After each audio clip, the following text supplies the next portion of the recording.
آقا اگه تو هم میخوای این اسکین خوب و خوش‌دست رو دریافت کنی حتما تا آخر ویدیو با من همراه باش. بریم که بهتون بگم. سلام بچه‌ها، بنوان ایکس وایتی هستم و خوش اومدید به این ویدیو دیگه.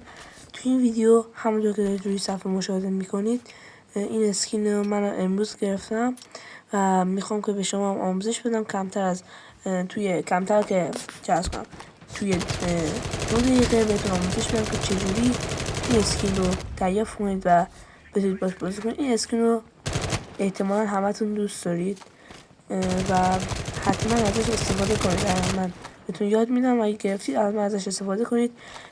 کارهایی که مثلا اسکینایی همچین اسکینایی دارن، حالا هم این اسکین هم اسکینای بعدی، همین که موونتشون خوبه، موون خورشون خوبه و همین که اسکینای نازک و باریکیان و تیر بهشون خیلی کم، البته خیلی کم که چسب کنن، ولی خب ایمای قوی خب دیگه اونا نمیگه، ولی خب کلا اسکین نازکیه و توی اصابت تیر به اسکینتون باعث میشه که تیر کمتر مثلا اسکینتون بخوره و این هم به شما توی فایتا کمک میکنه. خب بزنمش وگرنه این اسکین چند تا سکه میخواد که قیمت این اسکین 150 سکه است.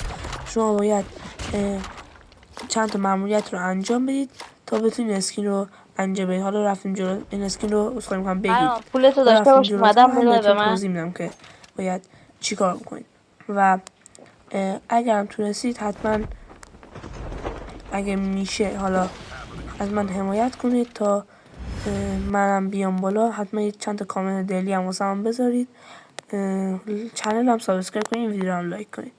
شما باید وارد قسمت دیمی بشید، همین که واسهتون فلش زدم و شما میرید روی و این وارد اسپشیال ایونتس که شدید میرید روی سومی میرید. بعد اینجا قیمت مانتوری هم مشاهده کنید 150 سکه است. حالا من که گرفتم، شما باید اینجا بزنید روی این و اینجا رفیقم درخواست داد، باید بزنید روی این و اینجا گو رو بزنید و وارد ماموریت ها بشید. حالا یه سری ماموریت بهتون که همینطوری بهتون 20 سکه اضافه میکنه.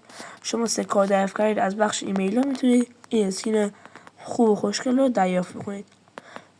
آقا خوشحال میشم اگه از من حمایت کنید و یه چند تا کامنت دلی هم واسم بذارید.